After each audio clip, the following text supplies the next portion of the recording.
Nous sommes en direct du festival d'Omnivore avec Thierry Marx, un grand habitué de ce salon. Et vous avez inauguré la scène du talk.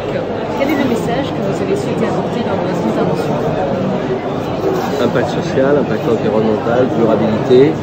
Ne pas confondre le temps long qui est celui de la nature et le temps extrêmement court qui est celui du digital. Donc on ne peut pas échapper au digital bien sûr, mais il faut faire attention à notre engagement. Notre engagement doit être dans la durabilité. Vous avez évoqué le fait d'avoir mis plus de 20 ans à sourcer vos produits. Pourquoi est-ce que c'est important de prendre son temps et qu'est-ce qui amène à ces 20 années? Pourquoi ça va prendre son temps? Parce qu'on n'a pas le choix. C'est-à-dire que quand vous faites des circuits courts, quand vous travaillez sur vos circuits courts, eh bien vous allez heurter des cercles qui ont été établis par d'autres avant vous et qui ont bien souvent une puissance, une surface financière beaucoup plus forte. Donc vous pouvez jouer à Che Guevara pendant quelques années et après il faut apprendre à sortir, comme disait Bonaparte, de la peau du renard pour passer dans celle du lion et sortir de la peau du lion pour passer dans celle du renard. Donc il faut vous adapter et puis essayer de trouver des solutions avant de trouver des coupables. Et ça prend du temps. Et ça prend du temps et ce temps il est composé de deux façons. C'est un temps horloge et puis le temps de la confiance. Un agriculteur sait ce qu'il lâche mais il ne peut pas espérer un revenu qu'il ne viendrait pas. Donc il faut prendre le temps de discuter, le temps de construire et le temps de faire confiance. Donc ça prend des dizaines d'années. J'ai beaucoup apprécié votre intervention sur le management, l'économie sociale en pleine conscience.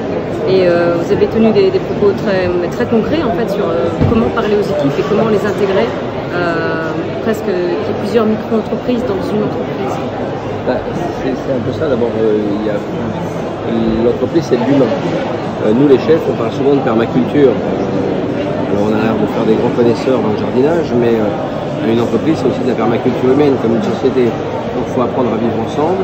Des circuits de commandement qui sont des circuits assez courts et partagés. Comme disent les Anglais, l'empowerment est absolument décisif parce qu'on doit donner de l'autonomie de plus en plus tôt à nos collaborateurs qui sont de plus en plus jeunes dans nos métiers. Donc ça veut dire que cette maturité des fois professionnels qu'ils n'ont pas, il faut les aider à l'acquérir le plus vite possible. Et si vous êtes toujours en train de leur taper sur la tête ou de mettre tellement de contraintes qu'ils ne veulent pas s'exprimer en tant qu'individu, eh bien l'entreprise ralentit, elle ne crée plus de dynamique, qu'elle soit de l'innovation pure ou d'une dynamique économique, et tout ça s'érode. Donc c'est-à-dire que le management c'est de l'humain au quotidien et c'est de la permaculture humaine, ça s'appuie sur de la diversité. Donc à un moment donné, il faut que le cadre qui est posé dans l'entreprise soit accepté par l'ensemble des collaborateurs et comme ça fonctionne mieux. Donc pas de pression excessive sur les collaborateurs et on peut avoir à prendre des décisions sans être en bureau. Et puis dur avec les faits ne sont pas contestables, ne sont pas négociables les faits. Vous n'êtes pas dans vos chiffres, vous n'êtes pas dans vos résultats, il faut trouver des solutions. Et les solutions, eh bien, on peut les trouver ensemble tout individuellement. Mais si les gens ont peur de se livrer, s'ils ont peur de se tromper, eh bien vous ralentissez considérablement l'entreprise, parce que cette peur de la sanction fait chez des gens créatifs ou un peu moins créatifs quand même un frein énorme et vous pouvez perdre 40% d'efficacité de vos collaborateurs.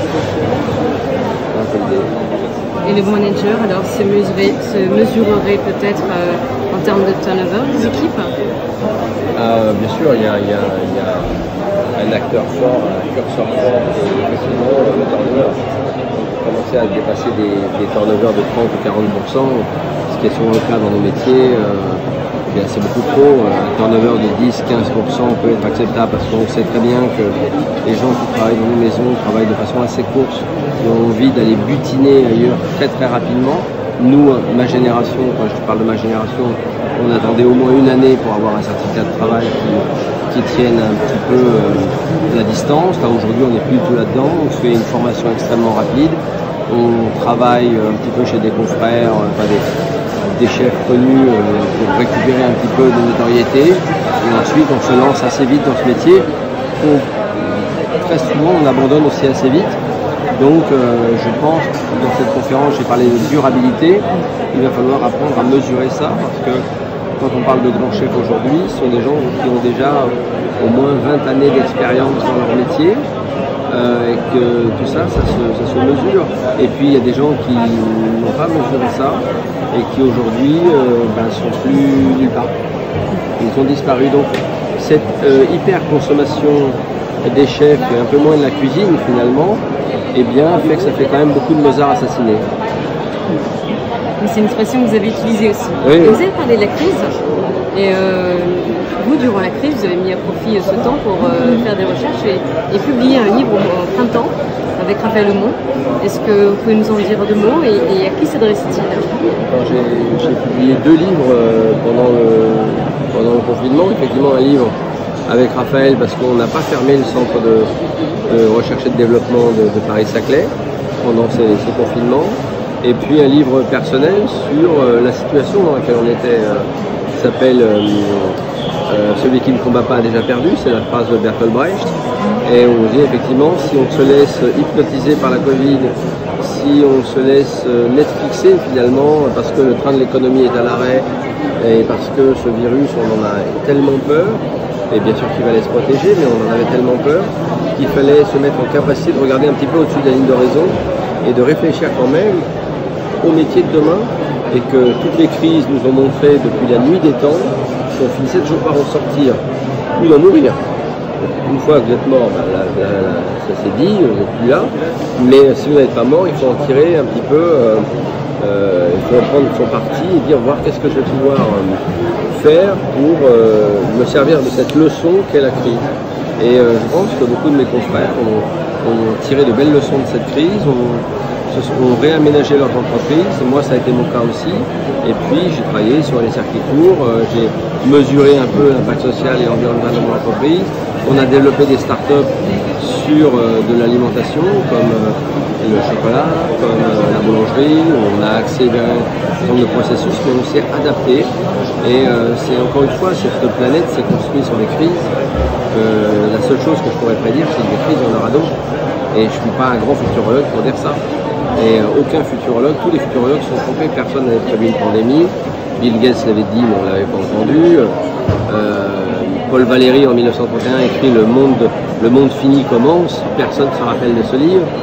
Brice Lalonde parlait des emballages et de la toxicité du plastique. On se rappelle à peine de qui est Brice Lalonde. Il publie un livre là bientôt, il est formidable d'ailleurs. Et voilà, donc, et on n'écoute pas les lanceurs d'alerte, ça n'intéresse personne.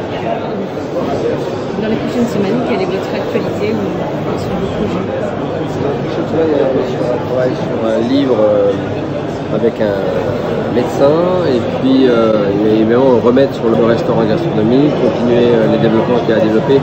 Mais aujourd'hui, on a vraiment envie de retrouver nos clients. C'est enthousiasmant parce que aujourd'hui les restaurants se remplissent très facilement. Il y a une très jolie consommation.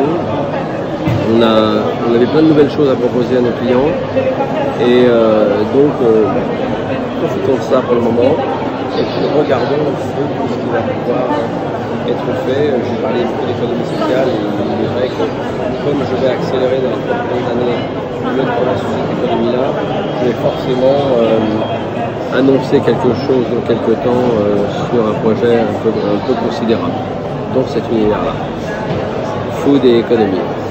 Voilà. Le Sur-Mesure vient de rouvrir il y a quelques jours avec quelques plats inédits, des nouveautés comme un plat vegan.